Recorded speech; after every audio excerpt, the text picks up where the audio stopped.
नमस्कार। मनी मंत्रा के एक और अंक में आप सभी दर्शकों का बहुत बहुत स्वागत है। मैं हूं असीम मिश्रा। आज बात स्वास्थ्य बीमा की। दरअसल मेडिकल इमरजेंसी किसी को भी और कभी भी मुश्किल में डाल सकती है और इससे निपटने के लिए लगने वाली लागत आपकी जेब भी ढीली कर सकती है। इस तरह की समस्याओं से निपटने का एक अहम तरीका स्वास्थ्य बीमा योजना खरीदना है। ये बीमा गंभीर बीमारी के इलाज में लगने वाली लागत, अस्पताल में भर्ती होने और इस तरह के अन्य दूसरी खर्चों को कवर करके आपकी आर्थिक मदद करता है। तो इतना अहम होने के बावजूद भी क्या भारत के लोग इस बीमा योजना को लेकर जागरूक हैं? क्यों है उनमें जागरूकता की कमी? आखिर स्वास्थ्य बीमा क्या होता है? किन लोगों को लेने की है जरूरत? क्या है इनके फायदे? कितने प्रकार के होते हैं स्वास्थ्य बीमा? स्वास्थ्य बीमा क्या क्या कवर करता है? इन तमाम सवालों पर, इन तमाम मसलों पर आज हम विस्तार से चर्चा करेंगे और इस चर्चा में हमारे साथ दो बहुत ही खास मेहमान इस वक्त मौजूद हैं। हमारे साथ हैं महेंद्र कुमार जी, जो कि जोनल मैनेजर हैं LIC पटना से। सर, आपका बहुत बहुत स्वागत है इस विशेष कार्यक्रम में। और साथ ही साथ हमारे साथ है डॉक्टर भवतोष मिश्रा जी, जो कि डायरेक्टर निदेशक हैं max Bupa health insurance. Sir, आपका भी बहुत बहुत स्वागत है। शुरुआत महेंद्र जी मैं आपसे करना चाहूँगा और मेरा सबसे बुनियादी सवाल आपसे यही होगा और हमारे दर्शकों के लिए भी। और दर्शकों से याद ये आया कि दर्शक भी इस कार्यक्रम से जुड़ सकते हैं और आज का जो हमारा टॉपिक है हेल्थ इंश्योरेंस, उससे लेकर अगर आपके जहन में कोई भी सवाल है तो वो आप हमारे गेस्ट जो हमारे साथ जो मेहमान इस वक्त जुड़े हुए हैं उनसे आप अपने उन सवालों को पूछ सकते हैं। तो महेंद्र जी, मेरा सवाल आपसे यही होगा इस कार्यक्रम की शुरुआत में कि आखिर ये हेल्थ इंश्योरेंस होता क्या है, क्यों ये ज़रूरी होता है? जी असीम जी, बहुत बेसिक सवाल है। जिस तरह से एक लाइफ इंश्योरेंस होता है, कोई भी व्यक्ति अपने लाइफ को कवर करने के लिए लाइफ इंश्योरेंस करवाता है, उसी तरह से अपनी हेल्थ से जो भी उनको अगर हॉस्पिटल में जाना है या उनको ऑपरेशंस करवाने हैं, इस तरह के जो ज़रूरतें आती हैं और उसमें जो खर्चे होते हैं, उनको कवर करने के लिए हेल्थ इंश्योरेंस बनाया गया है। और हेल्थ इंश्योरेंस बेसिकली दो तरह के होते हैं। एक होता है जिसमें आप हॉस्पिटल में भर्ती हुए, उसमें जितना खर्चा हुआ उसका reimbursement, that is called reimbursement mediclaim, जिसको बोला जाता है। जी। और दूसरे की एक हेल्थ इंश्योरेंस होती है जिसके अंदर होती है फिक्स बेनिफिट, माने आपका जो पॉलिसी की टर्म्स कंडीशन है उसके अनुसार आपको पैसा दिया जाएगा। आपका उसमें आपका हॉस्पिटल में चाहे खर्चा हुआ उसमें हुआ हो या ना हुआ हो। तो इस तरह के दो तरह के मेडिकल इंश्योरेंस इस समय मार्केट के अंदर अवेलेबल हैं।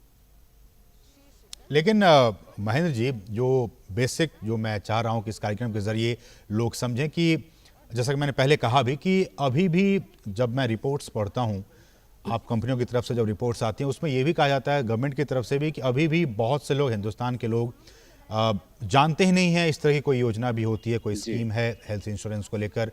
और जानकारी के अभाव में उनकी जो गाढ़ी कमाई है वो जब वो अस्पताल में जाते हैं किसी गंभीर बीमारी में, तो वो सारा का सारा खर्च हो जाता है। दर्शकों की सुविधा के लिए, जानकारी के लिए कि क्यों हर इंसान के लिए, हर व्यक्ति के लिए हेल्थ इंश्योरेंस लेना ज़रूरी है। जी बिल्कुल ठीक कहा आपने। देखिए, ये पाया गया है कि जब भी कोई बड़ी बीमारी होती है तो एक बहुत ही बड़ा हिस्सा उसकी आय का उसके इलाज के अंदर, उसके खर्चों के अंदर निकल जाता है। ये भी पाया गया कि हमारे जितनी कई लोगों की तो यहाँ तक कि जो ज़मीन जायदाद है, घर बार हैं, उनको भी गिरवी में रख के वो अपने मेडिकल का अपना इलाज करवाने के लिए उनको खर्चा करना पड़ता है। जी। समय इतना तेजी से चेंज हो रहा है। जैसे पहले हमारे जॉइंट फैमिली सिस्टम हुआ करते थे।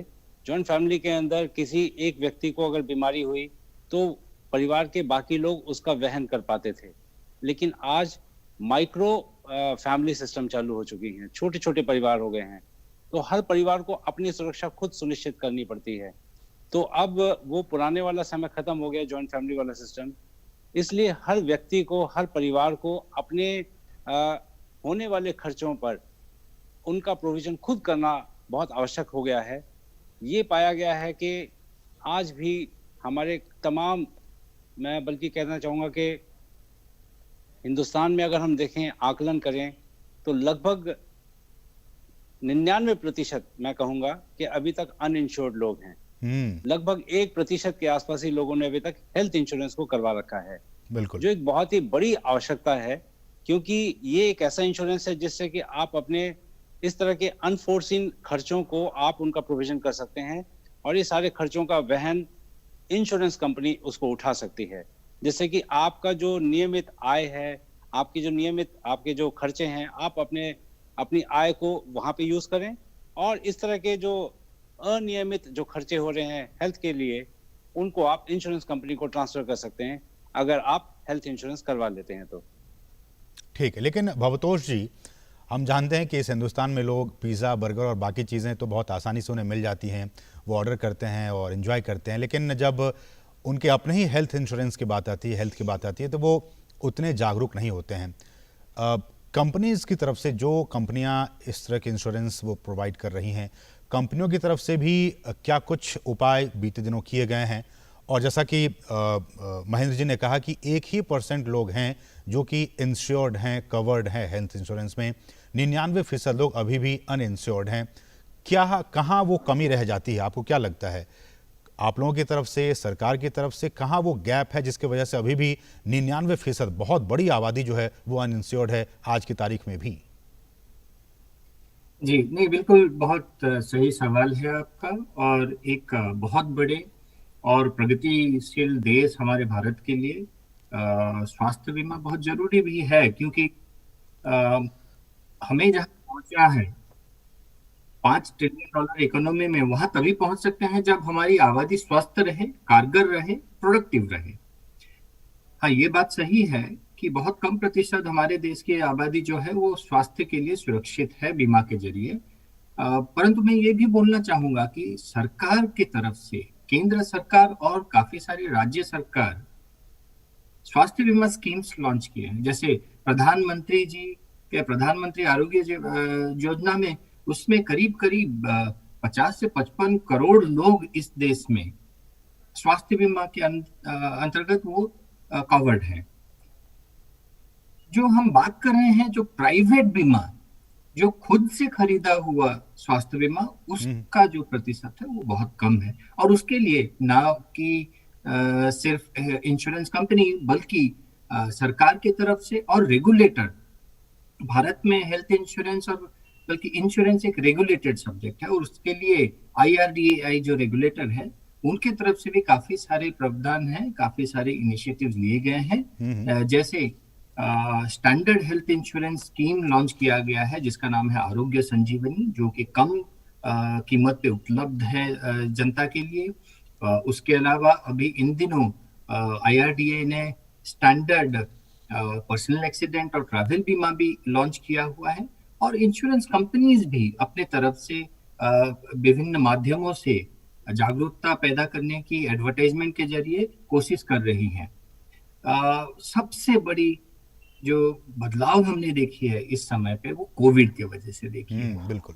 जो जागरूकता हेल्थ इंश्योरेंस की थी, और जो हम एक देश में 10 सालों में, आने वाले 5 से 10 सालों में हम लोग अचीव करते, वो कोविड ने कर दिखाया।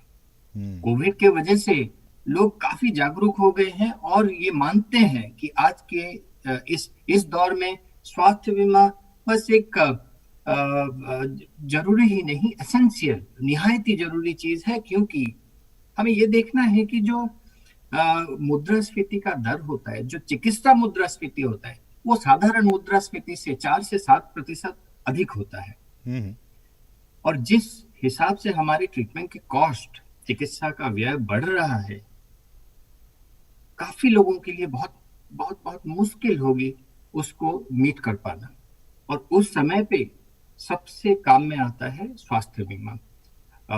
मैं अगर एक साधारण हंसी मजाक में आपको एक बात कहूं, तो हम एक ही बार जीते हैं, एक ही बार मरते हैं, और उसके हमारे देश में जीवन बीमा का जो है पेनिट्रेशन वो बहुत ही ज्यादा है। लेकिन हम ज्यादा जीते हैं आजकल। पहले जो एक्सपेक्टेड लाइफ थी हुआ करती थी, वो करीब मान लीजिए 50 साल, आज बढ़ के 75 होने लग गई करीब करीब। बड़े शहरों में ये करीब करीब किसी भी विदेशी देश, किसी भी विदेशी मुल्क जैसा, एडवांस मुल्क जैसा हो चुका है। तो हम काफी बार बीमार पड़ सकते हैं। और अच्छी बात ये भी है, हमारे देश में चिकित्सा आधुनिकीकरण के द्वारा ऐसा हो रहा है कि विदेशों से लोग आज चिकित्सा लेने हमारे देश में आ रहे हैं। तो बहुत ही मॉडर्न और आधुनिकतम चिकित्सा हमारे देश में अवेलेबल है, लेकिन उसका खर्च वहन कर पाना हमारे साधारण जनता के लिए काफी मुश्किल होगी, किसी के लिए भी। तो इसलिए स्वास्थ्य बीमा जरूरी है। सो ये दो चीजें, एक तो सरकार, रेगुलेटर, इंश्योरेंस कंपनी ये जागरूकता पैदा कर रही है। दूसरी, जो मेडिकल इन्फ्लेशन, चिकित्सा मुद्रास्फीति है, वो बहुत ज्यादा है। इसके वजह से लोग जागरूक हो रहे हैं कि हाँ, हॉस्पिटल में जाके, बड़े हॉस्पिटलों में किसी भी चिकित्सा करके वापस आना मतलब ये काफी एक बड़ा खर्चा है आज के दिन में। और तीसरा, कोविड, बावजूद इसके कि इससे कितनी मुश्किलें पैदा हुई, लेकिन स्वास्थ्य बीमा के प्रति जो जागरूकता है, जो 10 साल में हम पैदा कर पाते सब मिलके, वो कोविड ने बस एक ही साल में कर दिखाया। बिल्कुल। महेंद्र जी, जैसा कि भवतोष जी बता रहे हैं कि कोविड से पहले की स्थिति कुछ और थी, कोविड के बाद लोग जागरूक हुए हैं और इंश्योर अपने आप को कर रहे हैं, लेकिन मैं आपसे ये जानना चाहूँगा कि अगर आम व्यक्ति, आम लोग अगर आज की तारीख में इंश्योरेंस करवाना चाह रहा है, अपना हेल्थ इंश्योरेंस, तो उनके सामने बाजार में किस किस तरह के, कौन कौन से ऐसे विकल्प हैं जहां वो जा सकता है और खुद की भी और अपने परिवार की वो हिफाजत कर सकता है इंश्योरेंस के जरिए? जी बिल्कुल, मैं और भवतोष जी से मैं बिल्कुल सहमत हूँ कि जिस तरह की मेडिकल की कॉस्ट बढ़ रही है, उसके कारण वाकई इंश्योरेंस की, हेल्थ इंश्योरेंस की वाकई बहुत ज़रूरत भी पड़ने लगी है। साथ ही मैं आपके दर्शकों को बताना चाहूँगा कि इस समय जो विकल्प हैं उनके पास में, कोई भी व्यक्ति पहले तो ये तय करे कि उसको इंश्योरेंस किस तरह का चाहिए। वो क्या रीएम्बर्समेंट चाहता है या वो फिक्स बेनिफिट चाहता है। हमारे पास दो तरह के प्रोडक्ट्स होते हैं इस समय बाजार में उपलब्ध। जो ज़्यादातर जो लोग चाहते हैं, वो चाहते हैं कि रीएम्बर्समेंट उनको मिल जाए, हॉस्पिटल में जितना खर्चा हुआ है उनका पैसा उनको वापस मिल जाए। तो that is called mediclaim policies. इसके लिए तमाम private as well as government की इंश्योरेंस कंपनियां हैं, जहां पे ऑनलाइन और ऑफलाइन, ऑफिस में जाके या ऑनलाइन से भी उनको परचेज किया जा सकता है। इसी तरह लाइफ इंश्योरेंस कॉर्पोरेशन के अंदर, LIC के अंदर भी हमारे पास एक हेल्थ इंश्योरेंस पॉलिसी है जिसका नाम है जीवन आरोग्य, जिसके अंदर आप ऑनलाइन भी और ऑफलाइन भी आके इसको परचेज कर सकते हैं। और ये बहुत ही सिंपल पॉलिसी है, इसको समझना और समझाना बहुत आसान भी है। इसमें सिंपल बात ये है कि कोई भी व्यक्ति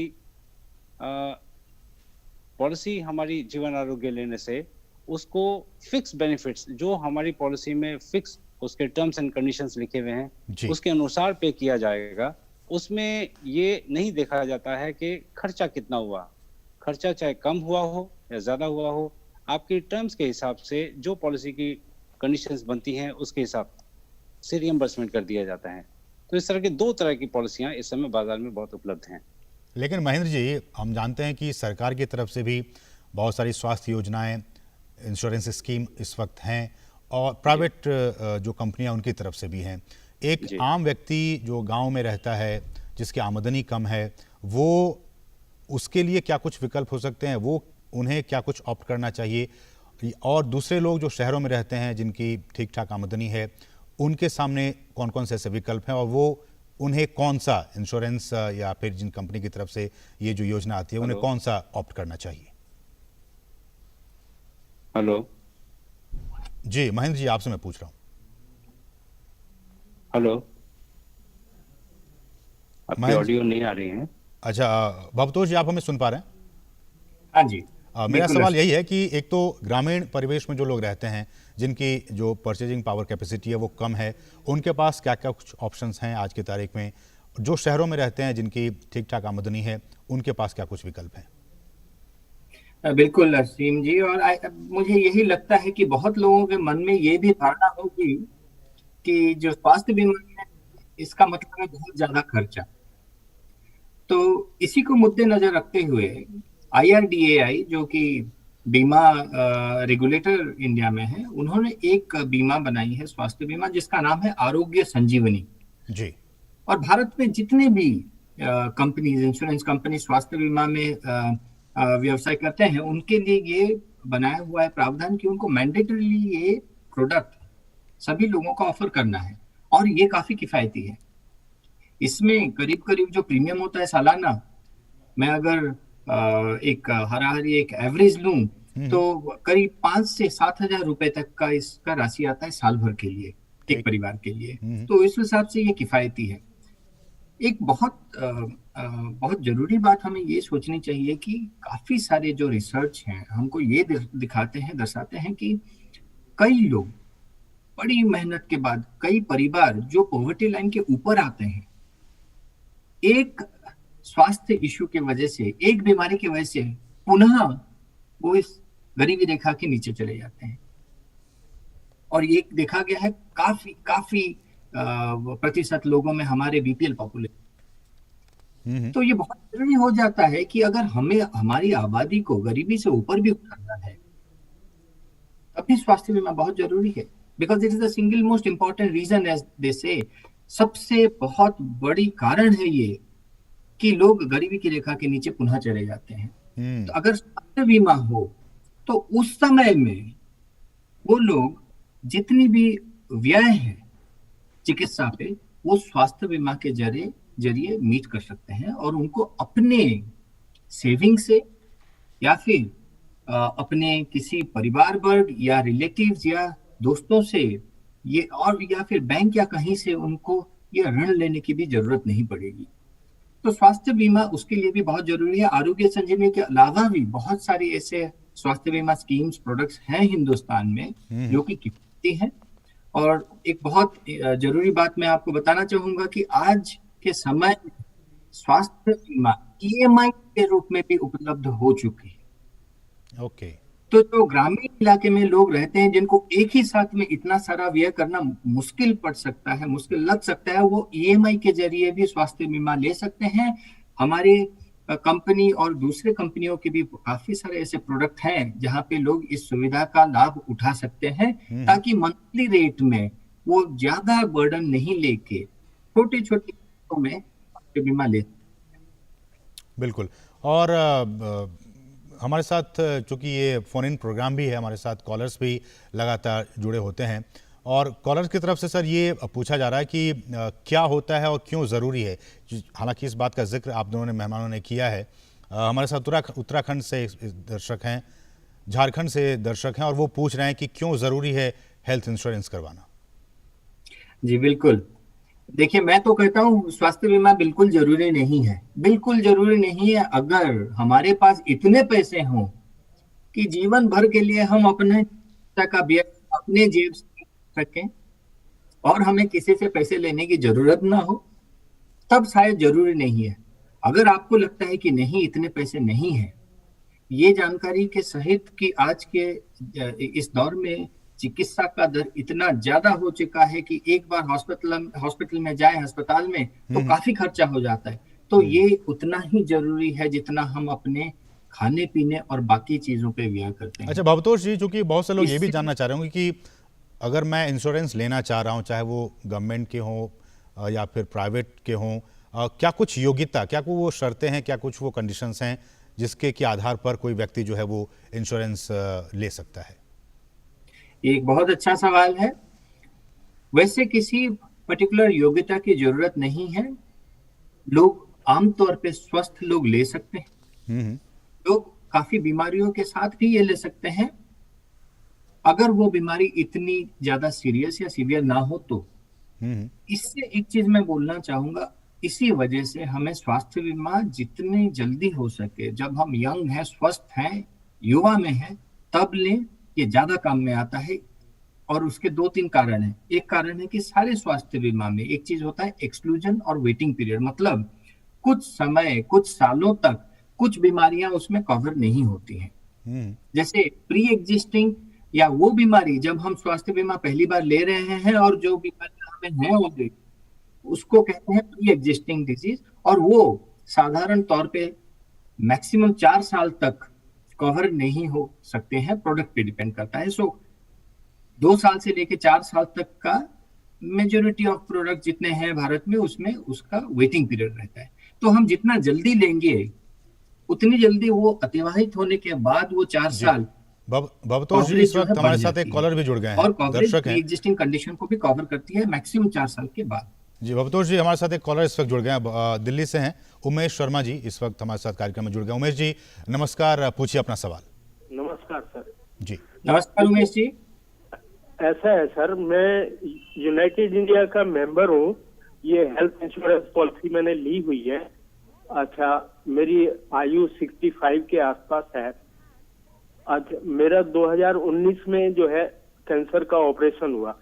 पहले इंस्टॉलमेंट जाती थी, इनिशियल तो 7,500, उसके बाद बढ़ाया नियर अबाउट 10,000, और ऑपरेशन के तुरंत बाद जो है ये 3 गुना कर दी, नियर अबाउट 33,000। और अभी जो ये सर बता रहे हैं संतोष जी कि ये इन्हीं छोटे से अमाउंट में की जा सकती है, जबकि मैं एक मिडिल क्लास मेंबर हूँ और इतना अफोर्ड नहीं कर सकता, और बीमारी ऐसी गंभीर है कि कराना भी जरूरी है। तो ये कोई ऐसा सजेस्ट करेंगे कि इंस्टॉलमेंट कम हो सके कुछ? भवतोष जी। बिल्कुल बिल्कुल। पहले तो आपने बहुत सही निर्णय लिया था स्वास्थ्य बीमा करवा के, उसके लिए आपको कॉन्ग्रेचुलेशंस। दूसरी बात, जो रेगुलेटर हैं बीमा के हिंदुस्तान में, IRDAI ने, उन्होंने प्रावधान किया हुआ है कि किसी भी व्यक्ति का क्लेम के वजह से प्रीमियम बढ़ाया नहीं जा सकता। महज इसलिए कि किसी ने क्लेम किया हुआ है, उसके आधार पे कोई भी इंश्योरेंस कंपनी प्रीमियम बढ़ा नहीं सकती। ये प्रावधान है रेगुलेटर का।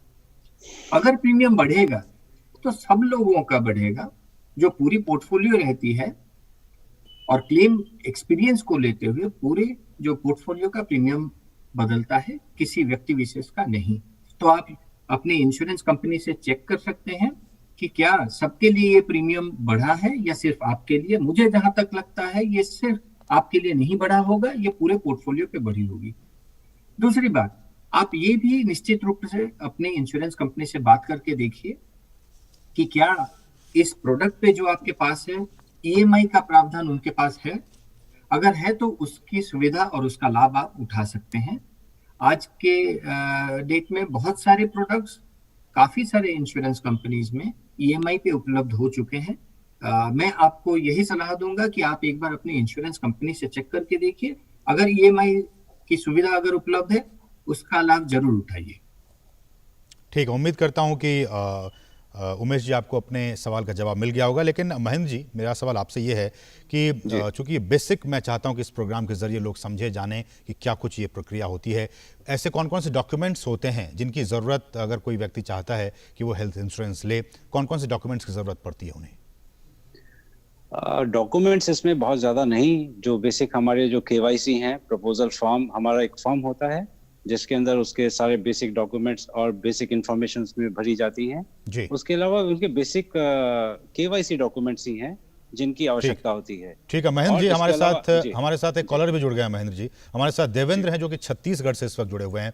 देवेंद्र जी, आपका बहुत बहुत स्वागत है इस कार्यक्रम में। आप अपना सवाल पूछ सकते हैं। सर, मेरी मदर की उम्र 69 ईयर्स है जी, और उनको कोई स्वास्थ्य बीमा या जीवन बीमा का लाभ मिल सकता है क्या? महेंद्र जी, अभी तक वो कराई नहीं है। ठीक, महेंद्र जी अपना जवाब देना चाहेंगे? जी, 69 की उम्र के अंदर इस समय हमारे पास ऐसा कोई प्रोडक्ट नहीं है जिसमें हम इंश्योरेंस दे सकें। हाँ, ये इसीलिए कहा जाता है कि इसको जितना जल्दी की उम्र के अंदर हम ले सकें तो एक इंश्योरेंस का कवरेज मिल सकता है। हाँ, हमारे एक प्रोडक्ट ज़रूर है जिसके अंदर अगर हम कम एज के अंदर शुरू करते हैं तो 80 की एज तक उसका कवरेज मिल सकता है, लेकिन इस एज के अंदर 69 की एज के अंदर एंट्री उसमें अलाउड नहीं है। इसलिए कहा जाता है कि जितना जल्दी शुरू करें, एक अच्छी उम्र तक आप उसका कवरेज का उसका लाभ उठा सकते हैं। ठीक है, लेकिन महेंद्र जी कुछ यहाँ एक चीज अगर आप अलाउ करें तो मैं ऐड करना चाहूंगा। जी भवतोष जी, बताइए। देवेंद्र जी, आप ये भी चेक कर सकते हैं कि काफी सारे इंश्योरेंस कंपनी के पास एक प्रोडक्ट होती है, उसका नाम है senior citizen plan. Senior citizen plan जो है वो ज्यादा उम्र के लोगों के लिए भी उपलब्ध है, 65 के ऊपर। अब भारत में प्रावधान ये है कि कम से कम 65 तक उम्र के लिए एक्सेप्ट करना ही होगा, और उसके ऊपर कुछ प्लान्स हैं, प्रोडक्ट्स हैं। जैसे मैक्स बुपा की एक प्लान है, उसका नाम है हेल्थ कंपेनियन, उसमें कोई एज लिमिट नहीं है।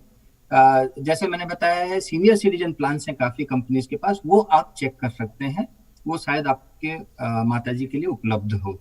दूसरा, हेल्थ इंश्योरेंस जो है भारत में ये मैंडेटरी है कि वो लाइफ लॉन्ग हो। जो इंडेमनिटी बेस्ड जो होता है, जो खर्चा करने से जो वापस करते हैं खर्चा चिकित्सा के, वो लाइफ लॉन्ग होती है। तो वो एक बार प्लान लेने के बाद जीवन भर के लिए उसको रिन्यू किया जा सकता है। तो आप देवेंद्र जी, मेरा सुझाव होगा एक बार चेक कर लीजिए ये। जी, अब एक आखिरी सवाल, चूंकि समय की कमी है, भवतोष जी अगर आप इसका जवाब देना चाहें कि कुछ लोगों के मन में ये भी सवाल आ रहा है कि क्या अस्पताल में जब वो भर्ती होते हैं उसके पहले के और उसके बाद के खर्च भी अगर वो इंश्योरेंस करवाते हैं तो उसमें क्या कवर होते हैं, एम्बुलेंस का जो शुल्क है, जो फ़ी है, क्या वो भी कवर होते हैं, अगर वो डे केयर में जाते हैं तो वो भी, ये सारी चीज़ें लोगों के मन में, जहन में सवाल आ रहे हैं, इस पर आपका जवाब? बहुत ही सरल जवाब है, ये सारे के सारे कवर्ड होते हैं। ओके। हाँ, ये होता है कि हॉस्पिटल में एडमिशन से कितने दिन पहले और कितने दिन बाद तक का जो व्यय है वो कवर्ड हो, वो डिफरेंट प्रोडक्ट में अलग अलग होते हैं। 30 दिन पहले से लेके 60 दिन बाद तक, 60 दिन पहले से लेके 180 दिन बाद तक, ये सब कवर होता है। दूसरा, एम्बुलेंस के चार्जेस कवर्ड होते हैं, डे केयर प्रोसीजर भी कवर्ड होते हैं। यहाँ तक कि अभी ऐसा है कि जो कीमोथेरेपी होता है वो अगर दवाइयाँ घर पे भी ली जाए वो भी कवर्ड होता है। ठीक है, लेकिन महेंद्र जी, अगर कोई व्यक्ति ये ले रखा है और अगर वो कल की तारीख में क्लेम करता है तो क्लेम की अगर पूरी प्रक्रिया हमारे दर्शकों के लिए समझा सके, क्या कुछ वो प्रक्रिया होती है क्लेम करने की? जी, हमारे यहाँ पे LIC के अंदर इसकी प्रक्रिया बहुत ही सिंपल है। हमारी ब्रांच ही हमारे सारे क्लेम्स को डील करती हैं। तो जिसने पॉलिसी ले रखी है वो हमारी ब्रांच के अंदर संपर्क करे और अपने जो उनका इलाज हुआ है उसके पेपर्स, उनकी फोटोकॉपी, हमें ओरिजिनल पेपर्स की आवश्यकता नहीं होती, हमें उनके डॉक्यूमेंट्स की फोटोकॉपी भी हमारे लिए सफिशिएंट है। हमें सिर्फ ये प्रूफ देखना पड़ता है कि उसका वाकई ये इलाज हुआ है या नहीं हुआ है। तो वो पेपर्स हमारे दफ्तर में जमा करा दे, ब्रांच के अंदर जमा करा दे। तो 1 हफ्ते की प्रक्रिया है जिसके अंदर हमारे TPA के द्वारा उसको वेटिंग करने के बाद में उसका हम क्लेम एडमिट कर देते हैं और अगर पेबल है तो उसको हम तुरंत 1 हफ्ते के अंदर उसका क्लेम सेटल भी कर देते हैं। तो प्रक्रिया बड़ी सिंपल है, ब्रांच में आए, अपने पेपर्स की फोटोकॉपी लेकर आए और हमारे ब्रांच के अंदर क्लेम सबमिट कर दे। चलिए, उम्मीद कर रहा हूँ इस प्रोग्राम के जरिए, इस कार्यक्रम के जरिए कि जो दर्शक इस कार्यक्रम को देख रहे हैं आज, वो लाभान्वित हुए होंगे। क्यों ज़रूरी है, क्या कुछ प्रक्रिया है, क्या कुछ डॉक्यूमेंट्स हैं, क्या कुछ बेनिफिट्स आपको मिल सकती है। हमारे दोनों मेहमानों ने बहुत ही अच्छे से तफ्तीश करके इस पूरी बात को आप तक पहुंचाने की कोशिश की है। बहुत बहुत शुक्रिया, समय इतना ही आज इस कार्यक्रम में। महेंद्र जी, आपका बहुत बहुत शुक्रिया इस कार्यक्रम में हमारे साथ जुड़ने के लिए। भवतोष जी, आपका भी बहुत बहुत शुक्रिया इस कार्यक्रम में हमारे साथ जुड़ने के लिए और तमाम विषयों को बहुत ही आसानी से, सरल तरीके से हमें समझाने के लिए। बढ़ेंगे आगे और अब बात करेंगे अब बाजार इस हफ्ते की। थैंक यू वेरी मच, नमस्कार, धन्यवाद। लेकिन जाने से पहले हम आपको बता दें कि आप लगातार इस कार्यक्रम से जुड़े रह सकते हैं। आपके जो सवाल हैं वो सवाल जब भी हम इस कार्यक्रम को लेकर आते हैं शनिवार को सुबह में उस 9:30 बजे, उस कार्यक्रम के जरिए आप तमाम सवालों को पूछ सकते हैं। हमारे पास जो मेहमान मौजूद होते हैं वो आपके तमाम सवालों के जवाब देंगे। तो इस कार्यक्रम में, आज के इस अंक में, मनी मंत्रा के इस अंक में बस इतना ही। हमें और हमारी पूरी टीम को दीजिए अनुमति। नमस्कार।